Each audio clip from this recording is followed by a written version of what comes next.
Hey everyone! Today we are digging into the mind of one of the most respected investors alive, Howard Marks. He's the co-founder of Oaktree Capital, and his insights on market cycles and risk are legendary on Wall Street.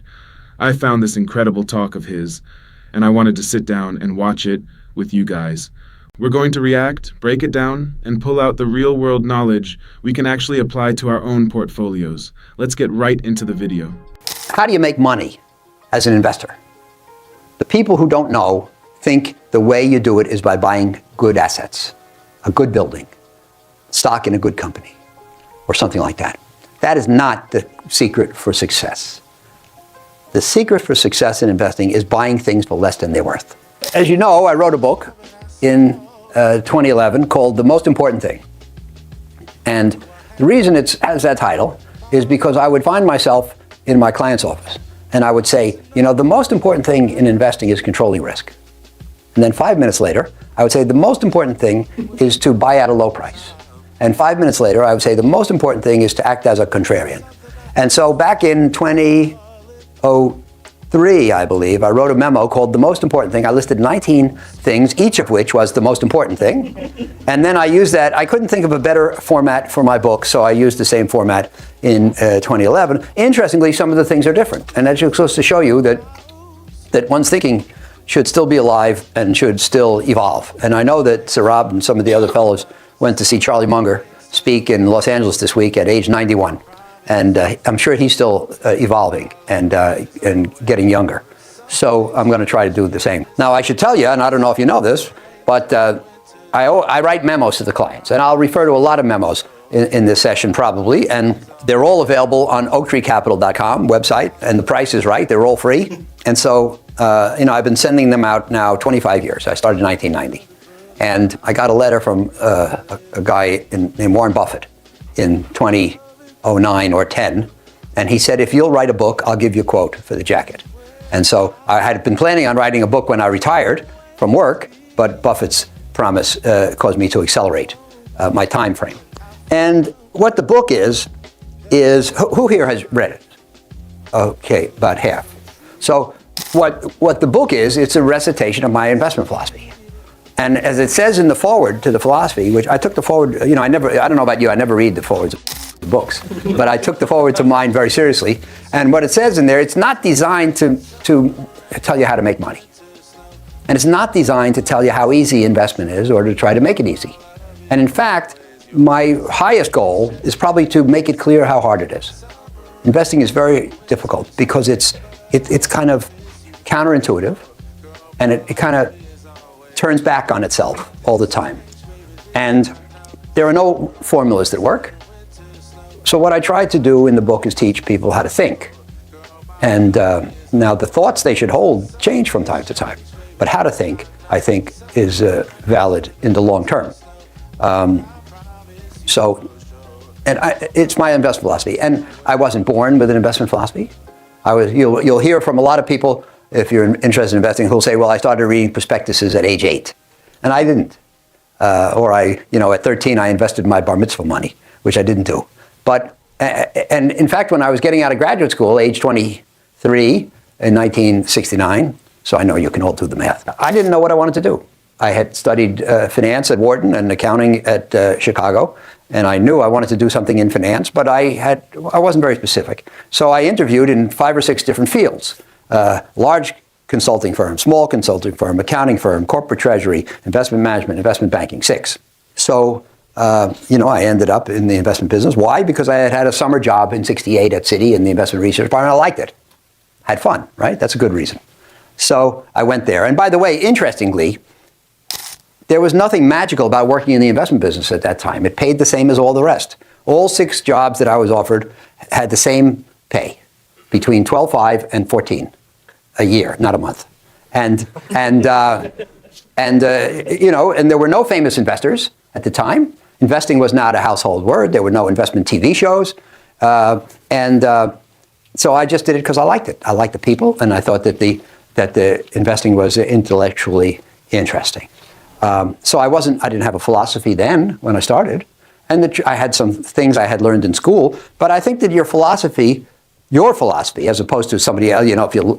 If you studied Descartes or Locke or somebody like that, you learn his philosophy. If you might learn a philosophy by studying a religion, but that's not your philosophy. Your philosophy will come from the combination of what you have been taught by your teachers and parents and your experiences, and what your experiences tell you about the things you were taught and how they have to be modified.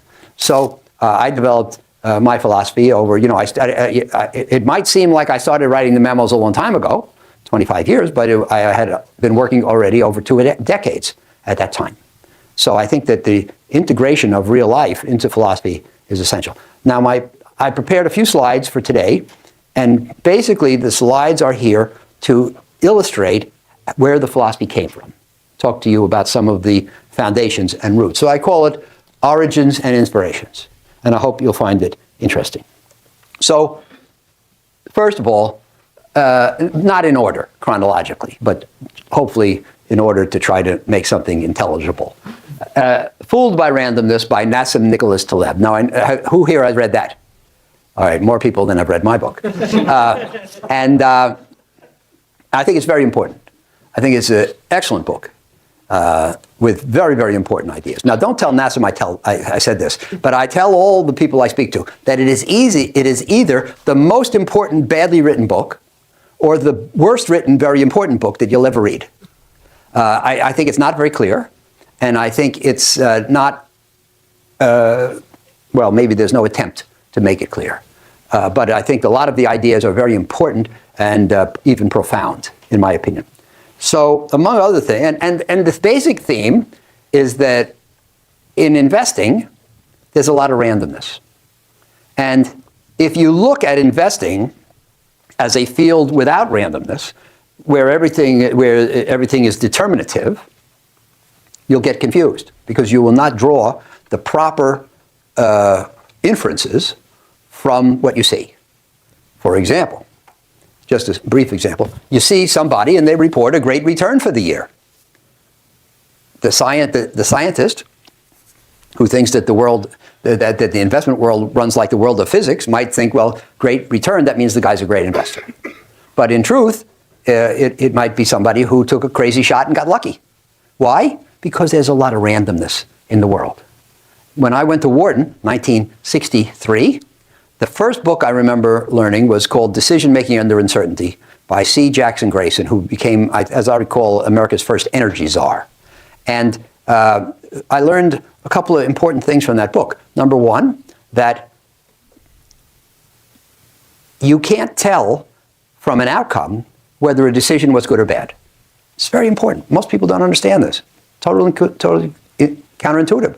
But the truth is, in the real world where there's randomness at work, I mean, if you build a bridge and it falls down, then you must assume that the engineer made a mistake.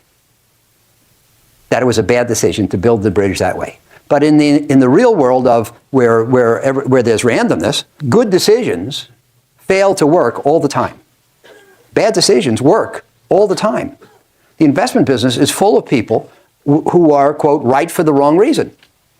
Made a bad decision, it didn't work out the way they thought, but they got lucky, and they were bailed out by events. So this is very important, and this is the basic theme of Fooled by Randomness, Taleb's first book. Since then, he has written the Black Swan, which became more famous, but I don't think it's as good a book. And he's written a book called Antifragile, and that one didn't get famous. But I think that this book is something everybody should read it if you have an interest in numbers, investing, and how the world works. So it's, as I say, the book is all about the role played by luck. And basically, even if you know what's most likely, many other things can happen instead. This is very, very important. We talked earlier at lunch about what's the most important lesson you can draw. Well, of course, I'll never say most important to anything, but one very important lesson for you to learn is that you should not act as if the things that should happen are the things that will happen. Hey everyone, I just wanted to jump in here real quick and say that if you're enjoying this video, you should download this completely free PDF at the link in the description because it contains 525 pages of Howard Marks' legendary investment memos. I compiled these memos just for you as my thank you for supporting the channel. Thank you for all that you do, and now back to the video. again, in the world of the physical sciences, you can probably bet that that's true. And the electrical engineer knows that if he turns on a light switch over here, the light will go on there every time because it's subject to physics, not in the world of investing. And so for every possible phenomenon, there is a range of things that can happen. There may be one where it's possible to discern which one is the most likely. And if we draw a probability distribution, that may be the highest point on the distribution, the most likely single outcome. But that doesn't mean it's going to happen. And the reason we don't have many probability distributions that look like this, but rather that look like this, is because a range of things can happen. And it's very, very important to notice that, number one, there are lots of things that can happen, so you have to allow for them. And number two, the thing that is most likely to happen is far from sure to happen. So that's very key. There's a professor at the London Business School who put it succinctly. He said, risk means more things can happen than will happen. And this is profound, in my opinion. In the economic world, people generally make their decisions based on something called expected value, which is to say that you multiply every possible outcome. First of all, of course, you don't think in terms of a single outcome. You think in terms of a range of outcomes. So you take if you could iterate over so many, you take every possible outcome, you multiply it by the likelihood that it will happen, you sum the results, and then you get something called the expected value from that course of action. And you choose your course of action based on the highest expected value. And that sounds like a totally rational thing. But what if the course of action that you're considering has some outcomes that you absolutely can't withstand? Then you may not do it.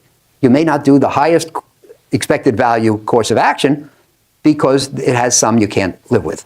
Who here is willing to be the skydiver who was right 98% of the time, for example. So you may elect to do bike riding on the Google campus rather than skydiving, even though skydiving is more exhilarating 98% of the time. Anyway, so the point is, as I live my life from learning about Dimson, learning about Taleb, from learning from my own experience, I realized that should does not equal will. Lots of things that should happen fail to happen. And even if they don't fail to happen, they fail to happen on schedule. So the thing that the economist or the financier thinks should happen this year may happen in 3 years. You got to live 3 years to see it happen. One of my favorite sayings is, never forget the 6-foot-tall man who drowned crossing the stream that was 5 feet deep on average. We can't live by the averages. We can't say, well, I'm happy to survive on average. We got to survive on the bad days. You got to survive, and if you're a decision maker, you have to survive long enough for the correctness of your decision to become evidence. And you can't count on it happening right away. I always remind people, overpriced is not the same as going down tomorrow. And if you bear that simple truth in mind, I think it helps. So Taleb and the role of luck, very important. Then John Kenneth Galbraith. John Kenneth Galbraith, for those of you who are not familiar with ancient history, was an economist, American economist, died around 2005, I think, maybe a little after, and at the age of about 98. And he was one of my favorites. He was a little on the left side. He was somewhere between free enterprise and socialism, but he was what we call a liberal in the days when it was okay to say that word. But he was very, very smart, and he was not famous as an economist, but he played a lot of roles in government, and he was a diplomat. But he wrote some very good books, and one of them is called A Short History of Financial Euphoria. And I like thin books, and his is thin, especially the ones he wrote in the last decade or two of his life were very thin. So I enjoyed those. But the short history is very good, and I recommend that to you. And one of the things he says is we have two classes of forecasters, the ones who don't know and the ones who don't know they don't know. Now, I don't believe in forecasts, macro forecasts. People who forecast interest rates, performance of economies, performance of stock markets. And I don't think that my efforts to be a superior investor and most other people's are aided by macro forecasts. So am I saying that the forecaster is never right? No, I'm not saying that. The forecasters are often right. Last year, GDP grew 2%. Many forecasters forecast that GDP will grow this year at 2%. That's called extrapolation. And usually in economics, extrapolation works. Usually the future looks like the recent past. So usually the people who forecast a continuation of the current are right. The only problem is they don't make any money. Because let's take the economy. Most people forecast 2-something for this year. A growth rate of 2-something is cooked into the prices of securities today. If the growth rate turns out to be 2-something, everybody who forecasted that will be right, but security prices will not change much because that 2-something growth was anticipated and discounted a year or two ago. So all those people who are right won't make any money.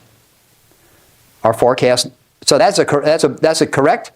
So most forecasts, extrapolation works all the time. Forecasts that are extrapolations work all the time, but they don't make any money. Logically, am I saying that forecasts never make any money? No. The forecasts that make money are the forecasts of radical change.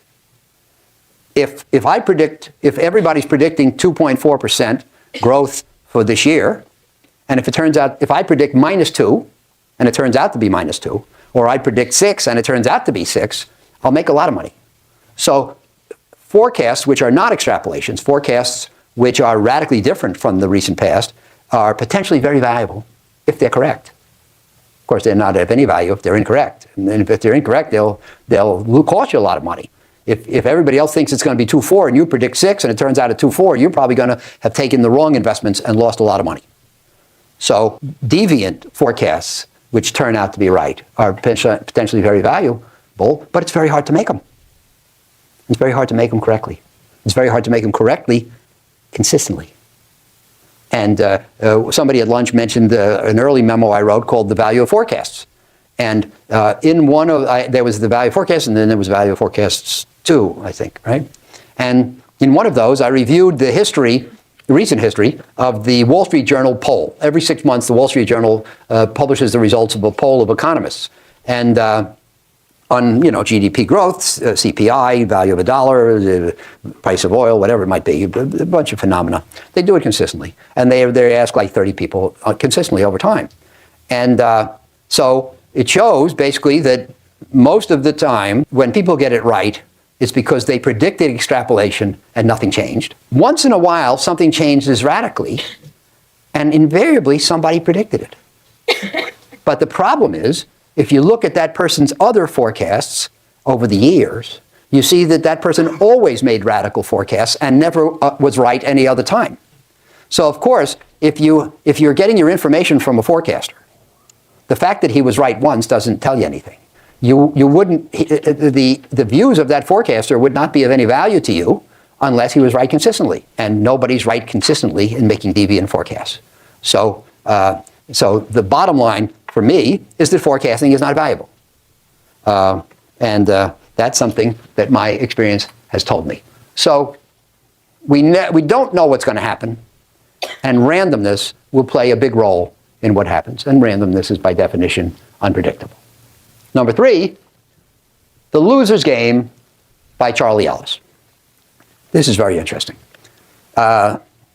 Anybody here know the name of the company TRW? Few people. TRW used to be a big conglomerate, and now it's known primarily for credit scores.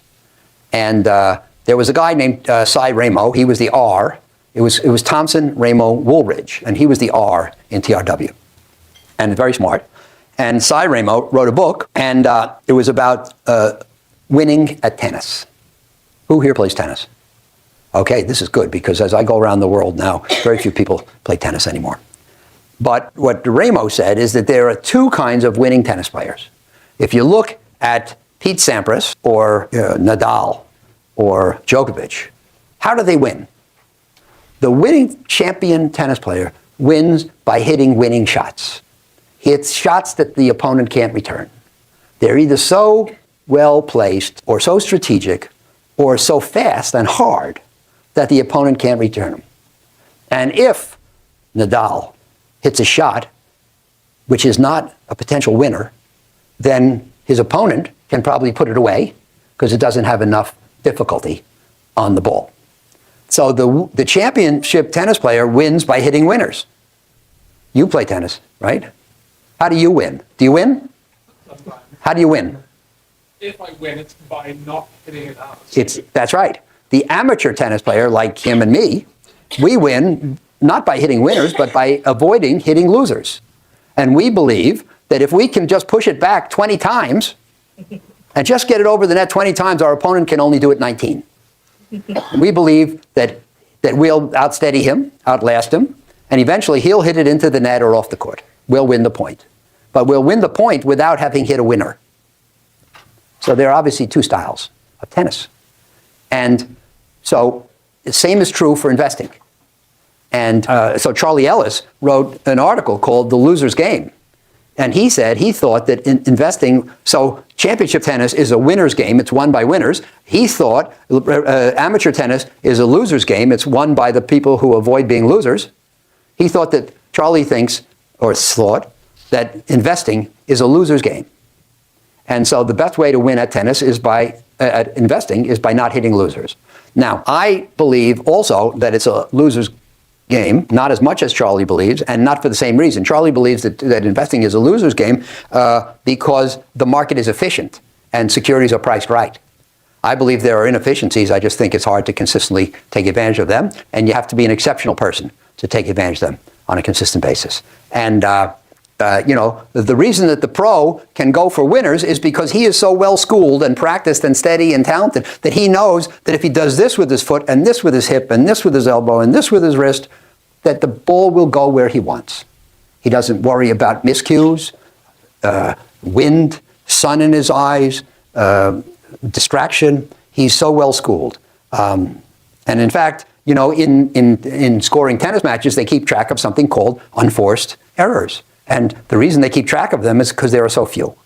The pro doesn't make a lot of unforced errors. We make unforced errors all the time. And so in order to survive, we have to avoid them. So the point is, if you're going to be an investor, you have to decide, am I good enough to go for winners? Or should I emphasize the avoidance of losers in my approach? And then the fourth input, I say here that the difficulty of getting it right is what makes defensive investing so important. Because it's just, for us in investing, especially because there's randomness, if we do the right thing with our foot and hip and arm and elbow, we're not going to get a winner every time. And then the fourth origin that I wanted to talk to you about today was my meeting with Mike Milken in November 1978. So in 78, I got a call from my boss at Citibank, and he said, there's some guy in California named Mike Milken, and he deals with something called high-yield bonds. Can you figure out what that means? Because one of our clients had asked for a high-yield bond portfolio, and in that day, nobody knew about it. It was unknown. And so I met with Mike in November of 1978. He came to see me at Citi in New York. He was looking for clients. He was just starting off in the high-yield bond industry, and it was a great meeting. And he explained to me that if you buy AAA bonds, there's only one way to go. AAA bonds are bonds that everybody thinks are great. Their companies are making a lot of money. They have prudent balance sheets. The outlook is good. Everything's perfect. So if everything's perfect, that means it can't get better. And if it can't get better, that means it can only get worse. It doesn't have to get worse. But if there is a change, it's going to be for the worse. And if you've bought a bond on the assumption that it's perfect and it gets worse, then you lose money. So that's important. On the other hand, he said, if you buy single B bonds and they survive, there's only one way for them to go, which is upgrade. Now, that's not exactly true because they can default and go bankrupt. But the ones that survive will go up, will be upgraded, and the surprises are likely to be on the upside. So this is very important. Again, this is about trying to hit winners, avoid losers. And if you're buying bonds that most people don't think much of, it's hard to have a big loser because such low expectations are incorporated. Now, let me digress for a minute, because this is really important. How do you make money as an investor? The people who don't know think the way you do it is by buying good assets, a good building, stock in a good company, or something like that. That is not the secret for success. The secret for success in investing is buying things for less than they're worth. So if you buy a high-quality asset, and I say in the book, there's a guy on the radio. I used to, when I lived in L.A., I listened to NPR on the way to work. And there was a guy and I heard him say it. He said, well, if you go into a store and you like the product, buy the stock. This couldn't be more wrong. Because what determines the success of an investor is not what he buys, but what he pays for it. And if you buy a high-quality asset, but you overpay for it, you're in big trouble. And you can buy a very low-quality asset, but if you pay less than it's worth, chances are you're going to make money. So the book says, chapter 3 says, the most important thing is value, figuring out what the value of an asset is. But chapter 4 says the most important thing is the relationship between price and value. So let's assume that you're able to figure out the value. If you pay more than that, you're in trouble. If you get it for less, the wind is at your back. So it was very, very important then to be in an area where the surprises were likely to be on the upside. And if you buy the bonds of B-rated companies, about which there are such low expectations, maybe it's easy for there to be a favorable surprise. Now, how can I prove to you that the expectations were low? The answer is that if you look in the Moody's guide to bonds in those years, what was the definition of a B-rated bond? Quote, fails to possess the characteristics of a desirable investment. In other words, it's a bad investment. Now, I drove here from the airport in my car.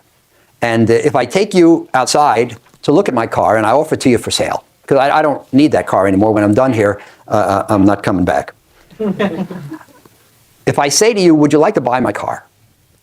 What is the one question you must ask me before saying yes or no? Price. You get an A.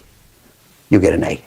So, in other words, it's a good buy at a certain price. It's a bad buy at another price. Moody is now saying that B-rated bonds are a bad buy without any reference to price. So in other words, there's no price at which a company that has some credit risk is worth investing in. And by the way, before I turned to high yield bonds in '78, I was part of the bank's machinery to buy the bonds of the stocks of America's best companies. And I explained at lunch how if you bought the bonds of Hewlett Packard, PerkinElmer, Texas Instruments, Merck, Lilly, Xerox, IBM, Kodak, Polaroid, AIG, Coca-Cola, and Procter & Gamble, and if you bought them all in '68 and you held them until '73, you lost 90% of your money. Why? Because they were overpriced. The average stock since the post-war has traded at 16 times its next year's earnings. These were trading at 80 and 90 times. Why? Because they were so good. Everybody says, this is great companies, nothing can go wrong, so it doesn't matter what price you pay. And if you pay 80 or 90 times, that's fine. So here we are, in my experience as a teacher. You invest in the best companies in America, you lose a lot of money. Then you go to the high yield bond business, you invest in the worst companies in America, you make the most money. So it's an instructive lesson if you have your eyes open and you learn from experience, which I did. But the key words were, and they survive, right? There's a little trap there because you have to catch those three words. If you buy single B bonds that don't survive, then you're in big trouble. So, but it's obviously tautologically true that if a company about which the expectations are low survives, it'll probably, at minimum, it'll pay off at maturity, and maybe in the meantime, it'll be upgraded or taken over if they survive. So what that convinced me when I was starting the high yield bond business, and this conversation came at a great point in time, is that my analysts should spend all their time trying to weed out the ones that don't survive. Not finding the ones that will have favorable events, but just excluding the ones that have unfavorable events. And that's what we did. So now, I'll tell you an interesting story. Around '05 or '06, the Bible of investing is a book called Security Analysis, written by Graham and Dodd. And they wrote the first edition in 1934, but Ben Graham was Warren Buffett's teacher at Columbia and in many ways the father of value investing. He and David Dodd wrote this book in �34, and they updated it in '40, and then several times after. And the '40 edition is considered to be a great edition. And so in '05, McGraw-Hill, which owned the book, said they want to update the book. And they turned it over to Seth Klarman, who's a great debt investor in Boston at Baupost, and a professor, can't remember his name right now. What? That's right, Bruce Greenwald at Columbia. So you should be up here. I'll sit down. They turned it over to Seth and Bruce to bring out this revision, and they in turn asked people to revise the sections, and they asked me to revise a section on debt. And so that meant I had to go and read the 1940 edition in order to update it. And I came across something fascinating, and it verified what I had always thought. It said that bond investing is a negative art. What does that mean? What it means is, I don't know how many of you know how bonds work, but a bond is a promise to pay. And you give me $100 and I promise to give you 5% interest every year and then give you money back in 20 years. Fixed income, it's called, because all the events are fixed. The contract is fixed. The return is fixed, assuming the promise is kept. So all 5% bonds that pay will pay 5%. No will pay 6, none will pay 4. All the ones that pay will pay 5%. What does that mean? It means of the ones that pay, it doesn't matter which ones you buy. I'm going to like this one. I like that one a lot. That pays 5. I like that one. That pays 5. It doesn't make any difference. You're not going to be a hero by choosing among the bonds that pay. The only thing that matters is to exclude the ones that don't pay. So if there are 100 bonds, 90 will pay. They'll all pay the same thing. It doesn't matter which of the 90 you choose. The only thing that matters is excluding the 10 that don't pay. Negative art. The greatness of your performance comes not from what you buy, but from what you exclude. So I thought that was very useful. I should have that up here too. But anyway, so that Milken was my fourth input. So Taleb says that the future consists of a range of possibilities with the outcome significantly influenced by randomness. And Galbraith says that forecasting is futile. And Ellis says that if the game isn't controllable, it's better to work to avoid losers than to try for winners. And Milken says that holding survivors and avoiding defaults is the key in bond investing. So if you put them all together, that's how you get the philosophy that's in the book. These were my origins. So when we started Oaktree, April the 10th of 1995, almost exactly 20 years ago, we wrote down our investment philosophy, and here it is. We published it. We were a bunch of guys who had been working together for most of the previous 10 years at a different employer. And we left there as a group, and we started Oaktree. And so for a philosophy, so I believe in writing things down, and like learning at the Lou says today, write them down, right? So we wrote down our philosophy. We published it. We've never changed a word since. And the clients like knowing what our roadmap is. So these were the 6 tenets of the investment philosophy. So the first one says that the most important thing is risk control. And we tell the clients, we think that for excellence in investing, the most important thing is not making a lot of money. It's not beating the market. It's not being in the top quartile. The most important thing is controlling risk. That's our job. That's what we'll do for you. And the clients come to us who want to invest in our asset classes with the risks under control. There are other people who put less emphasis on controlling risk, and they have better results in the good times and worse results in the bad times. Our clients want what we give them. Number 2, we have an emphasis on consistency. So we say we don't try for the moon at the danger of crashing. You know, the first memo that I wrote in 1990, I'm sure you remember that, Gerard, talked about a guy who was head of an asset manager that had a terrible year. And he said, well, it's very simple. If you want to be in the top 5% of money managers, you have to be willing to be in the bottom. I have no interest in being in the bottom 5%. I don't care about being in the top 5%. I want to be above the middle on a consistent basis over the long term. And there's a funny bit of math. This will confound the, what do you call yourself, data scientists? This will confound the data scientists in the room. But so in that first memo, I contrasted the comments from that money manager with a comment from one of my clients, who told me, right about the same time, there was the juxtaposition that caused me to write that first memo. He told me that for the previous 14 years, his pension fund had never been above the 27th percentile or below the 47th percentile. So it was solidly in the second quartile every year for 14 years. So let's see, 27, 47, the average of that is 37, right? What percentile do you think that fund was in for the whole 14 years? 4. And if you think about it, it's really almost mysterious. Why the 4th, not the 37th? And the answer is that when people blow up, they really blow up. And so we said we want consistency. We want to be a little bit above the middle all the time. Maybe we'll pop up to the top in the years when the markets are terrible and our risk control is rewarded. But we think that over a long period of time, we'll be very respectable that way, and our clients will have an absence of bad experiences, which I think for them is very important. So then, macro forecasting is not critical to investing. We do not make our decisions based on macro forecasts, as I explained to you. We all have opinions. Our official dictum is that it's okay to have an opinion, you just shouldn't act as if it's right. and I think this is very important. You know, Mark Twain said, it's not what you don't know that gets you into trouble, it's what you know for certain that just ain't true. And so we try to avoid holding strongly to those macro opinions. And finally, we don't do a lot of market timing, which is very, very hard to do. We do long-term investing in assets that we think are underpriced. So that's the Oaktree philosophy. You can see how the origins and inspirations that I went through fed into that. And in fact, it's all distilled in our motto, which says that if we avoid the losers, the winners take care of themselves. And if we can make a large number of investors and just weed out the problems, then we'll have, just think of the bell-shaped curve. We'll have a lot that do okay, and an occasional one which is exceptional, if we can weed these out. So a lot of money managers go into the clients and say, we will get you in the top quartile, into the great right-hand tail. I think it's hard to do on a consistent basis. And if you aim for the right-hand tail and you miss, you end up in the left-hand tail. What we say is, we'll just lop off the left-hand tail.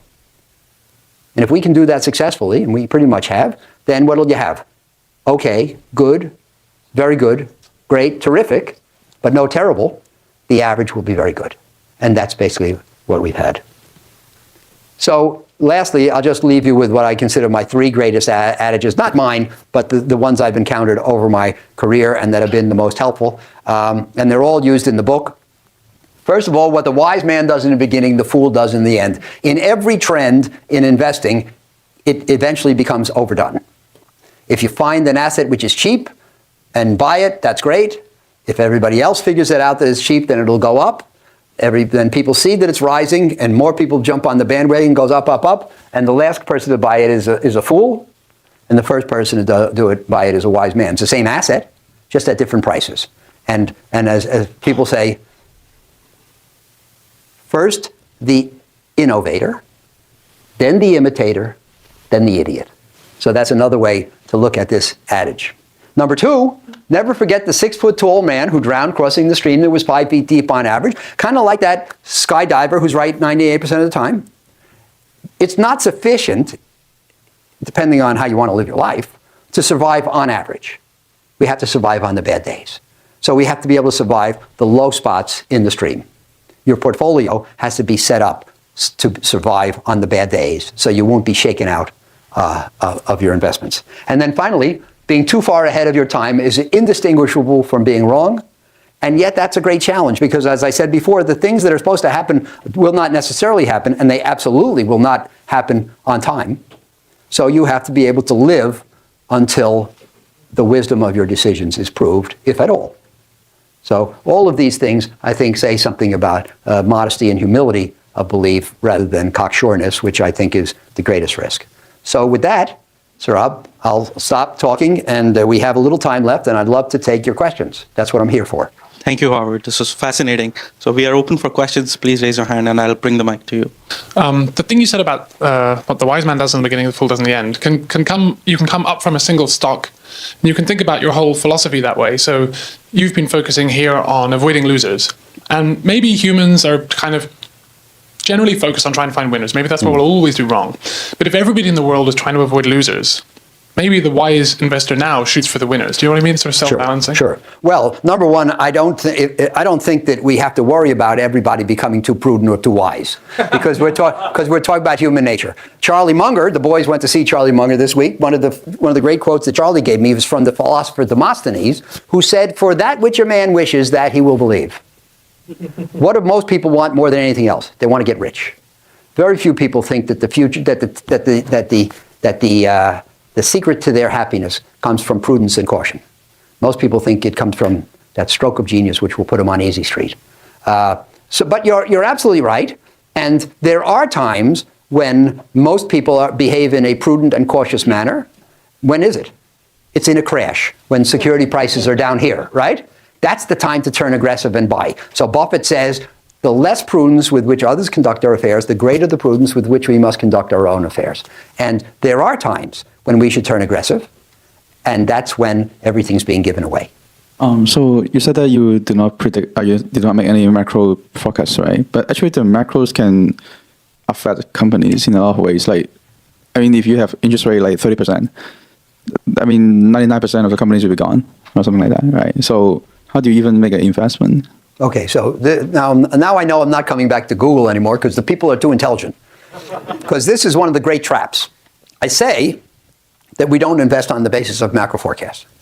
But you have to have an economic framework in mind when you predict the fortunes of individual companies. What I would say is, what we try to do is it's one thing to say that oil is at 50 and we're going to invest in this company because it will do fine if oil's at 50, survive if it goes to 30, and thrive if it goes to 70.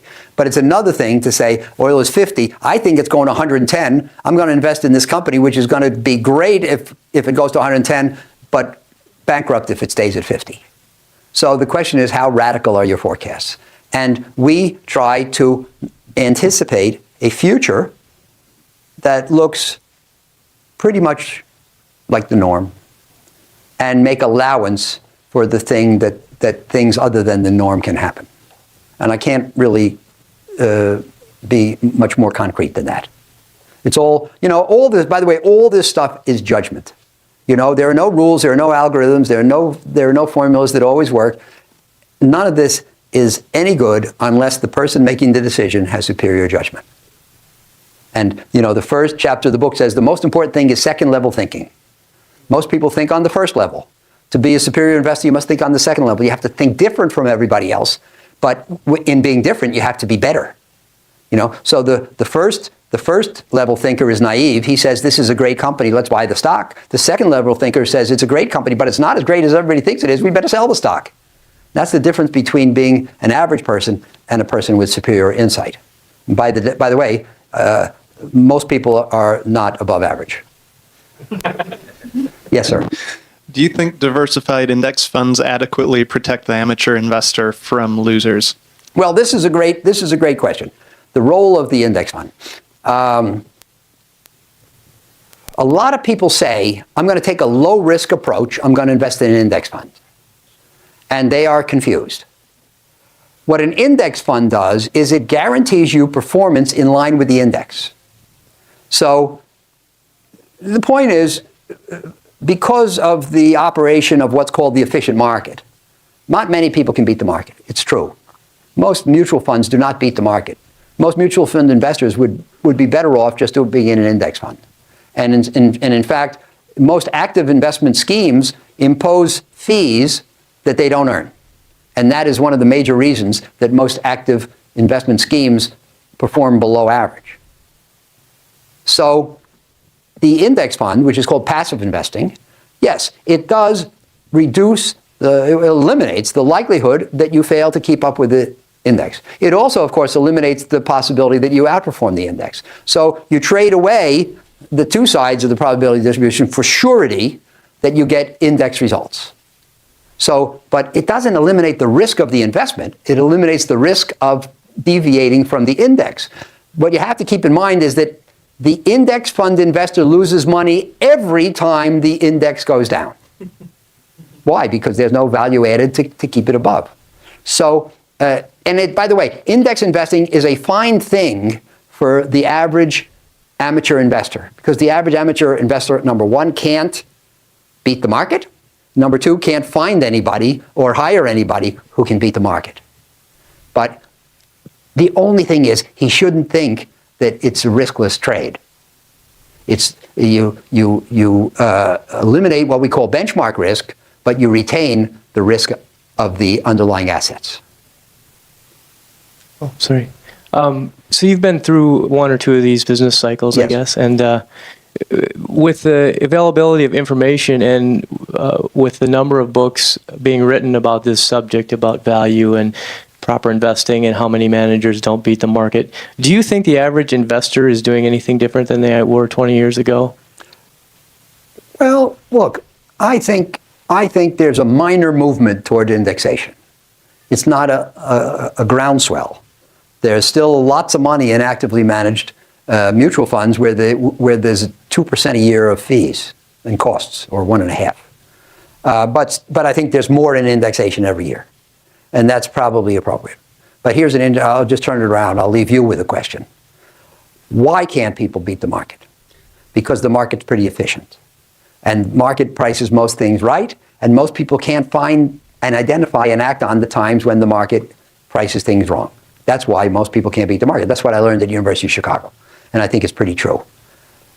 So the reason for the inability to beat the market is the market's efficiency. The market's efficiency comes from the concerted efforts of thousands of investors who are trying to find the bargains.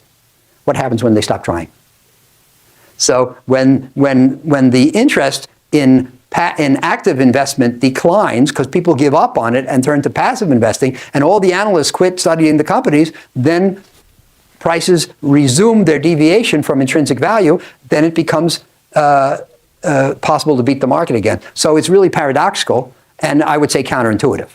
But I don't think we're close to that day. But in theory, there comes a day when so little attention is being paid to active investing that active investing starts working again. Yes, sir. Thanks, Howard, for coming for the talk. So you talk about the difference in value and the price. The other dimension is time. So how do you estimate the time taken to that bridge to close? You never do. You never know. See, what he's saying, I mean, again, it's a very good question. And what we want to do is we want to find things where the intrinsic value is here and the price is here. And so his question is, how do we estimate the time that it's going to take for the gap to close? And the answer is, there's no way to say. On occasion, there are what we call catalysts. And one catalyst would be the pending maturity of a bond. If a bond is going to mature in 2012 and it's selling at 60 because most people think it's going to go bankrupt, but we think it's going to pay off and at maturity, then the date of the existence of a maturity date is going to force the convergence of price to value. Another catalyst today is all these activist investors.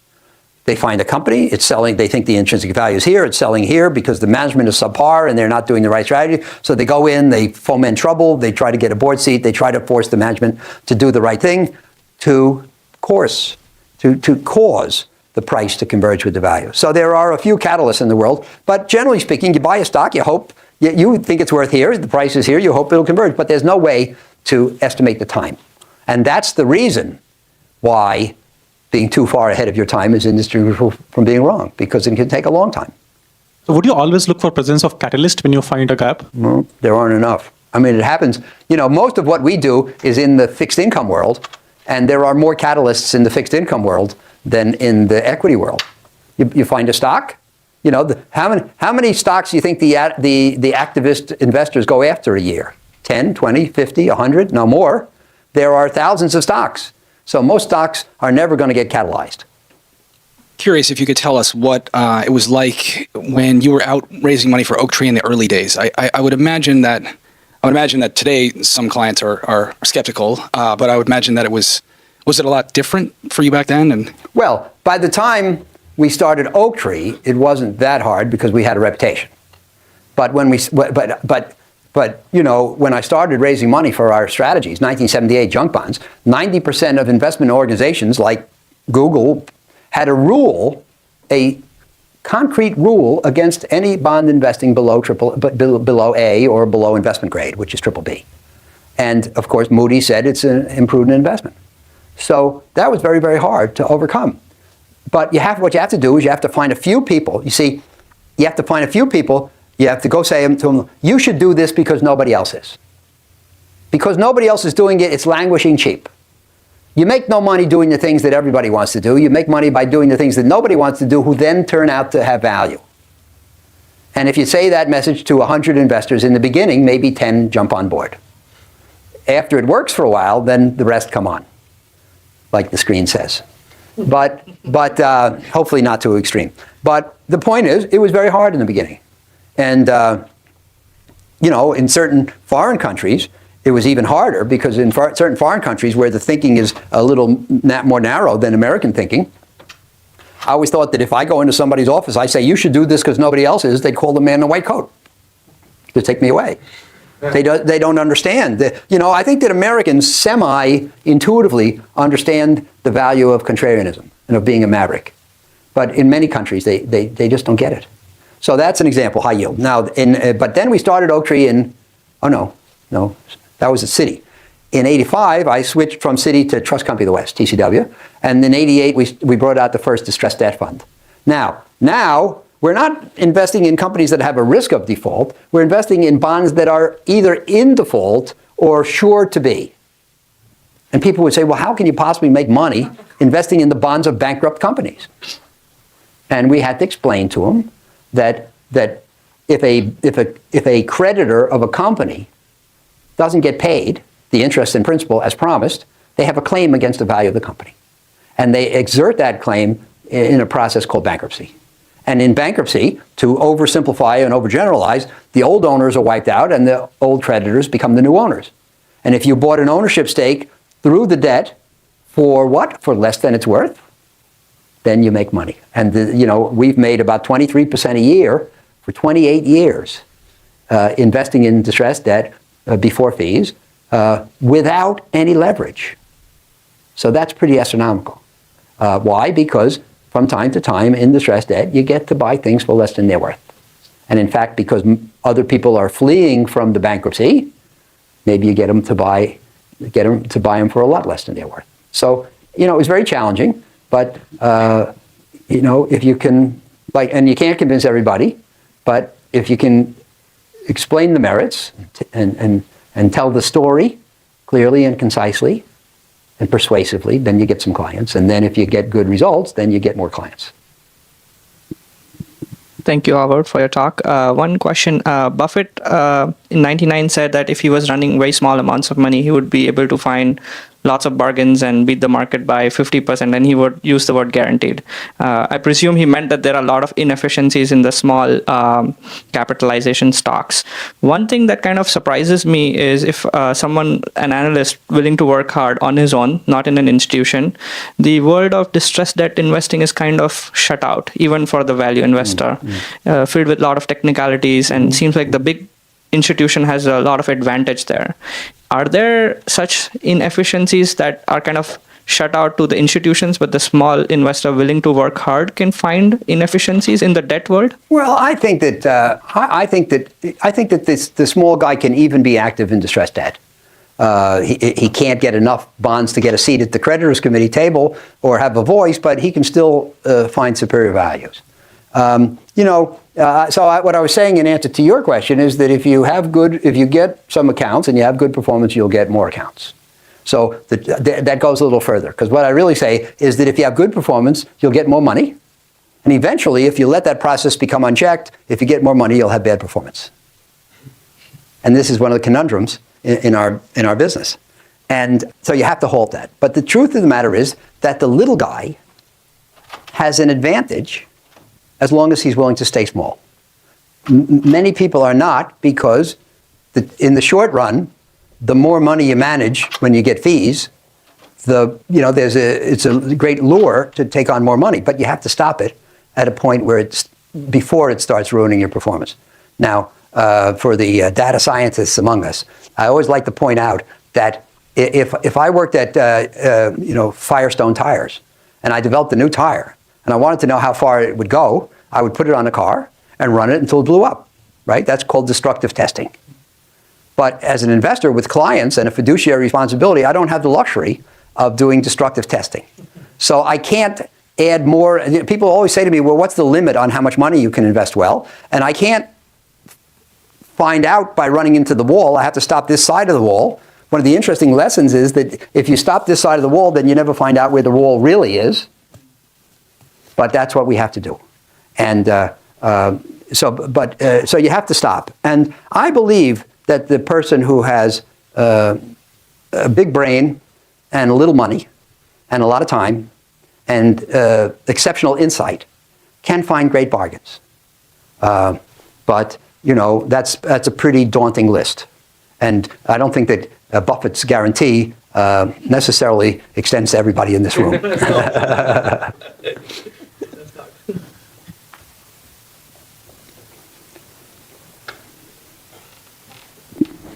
Do you see any unhealthy trends in valuation in the market today, the same way tech or housing was valued in the past? Yes, I do, because the market extends the menu, extends what we call the capital market line, extends from what's called the risk-free rate. The risk-free rate is the rate, generally speaking, on the 30-day Treasury bill. And of course, if you can get 3% on the risk-free rate, then in order to tie up your money for 5 years in a 5-year Treasury, you want 4, and to get it 10 years, you want 5, and if you can get 10 years on a government security, 5%, then in order to go into a corporate security, which has some credit risk, you would demand 6, and to go into a high-yield bond, you demand 12, and so forth. So there's a kind of a process called equilibration, which makes things line up in terms of relative risk and return, but always pegged from the risk-free rate. Today, the risk-free rate is 0. So everything that I just named, this capital market line has had a parallel downward shift. And so before the crisis, I had, Saurabh mentioned about the fact that I turned bearish. All my money was in treasuries. All the money that I had outside of Oaktree was in treasuries. And I was getting 6.5% for 1, 2, 3, 4, 5, 6 year maturities. I was getting income and safety. Today, you have a choice, income or safety. Because the things today that are highly safe pay no income. And if you go to Fidelity, conduct an experiment, go to Fidelity or Vanguard or a big mutual fund firm and go online and look at their menu of offerings and what is the current yield, current net yield after fees and expenses. And you'll see that for money market and short-term treasuries and maybe intermediate-term treasuries, the yield is 0. So just think, the guy is watching the Super Bowl in his undershirt. He gets a statement from Fidelity. He opens it up, and it says, the yield on your fund is now 0. He grabs the phone. He calls the 800 number. He says, get me out of that fund that yields 0 and put me in the one that yields 6. And he becomes a high-yield bond investor. He has no idea why. He doesn't know what a high-yield bond is. He doesn't understand what the dangers are. He doesn't understand how to pick a high-yield bond manager. But he's seduced by that 6% versus 0. And all around the investment world today, people are chasing return. They don't like the low returns that are available on safe instruments. They're going for the gusto. They're going for riskier instruments, and they're doing it mindlessly. And I promised you I'd mention some memos. I forgot to do that. But if you go back, I wrote one in March of 07 called The Race to the Bottom. And I talked about the fact that when people are, number one, eager to invest, and number two, not sufficiently risk conscious, they do risky things. And when people do risky things, the market becomes a risky place. And that's why Buffett says the less prudence with which others conduct our affairs, the greater the prudence with which we must conduct our own affairs. And that is going on now to some extent, because people can't get a good return from safe instruments. They're going into the risky ones, and they're bidding, So there's a race to the bottom. It's like an auction. Now, if you want to buy a painting at Sotheby's, there's an auction, and the painting goes to the person who pays the highest price. But in the investment world, it's a reverse auction. Well, sometimes you pay highest price, but sometimes you bid in lowest return. So there's a bond that's going to be issued by a company. I say, I demand 7% interest. And this fellow says, no, I'll take 6. And that guy says, I'll take 5. I say I want protective covenants to make sure that the company can't do things that ruins its own creditworthiness. He says, I'll do it with less covenants, and that guy says, I'll do it with no covenants. What happens? The bond is issued at 5% with no covenants. And that's the race to the bottom. And anybody who participates in that bond probably, could be making a mistake. And that's going on now. Not to the same terrible extent that it was in 06 and 07, but you got to be careful today. Oaktree's motto for the last 3.5 years has been move forward, but with caution. Caution has to be a very important component of everybody's actions today. Well, thank you very much for being with me, and I hope you enjoyed it. And when I think of more stuff, I'll come back. Thank you so much. All right, that is it. There is always so much to unpack when Howard Marks speaks. His perspective on how to view risk and navigate these market shifts is just on another level, and it's something every investor needs to hear. I'd love to hear your thoughts. What was your biggest takeaway from his talk? Drop it down in the comments below so we can discuss. If you found this breakdown valuable, please hit that like button and make sure to subscribe for more deep dives into the stock market and wealth building. Thanks for watching, and I'll see you in the next one.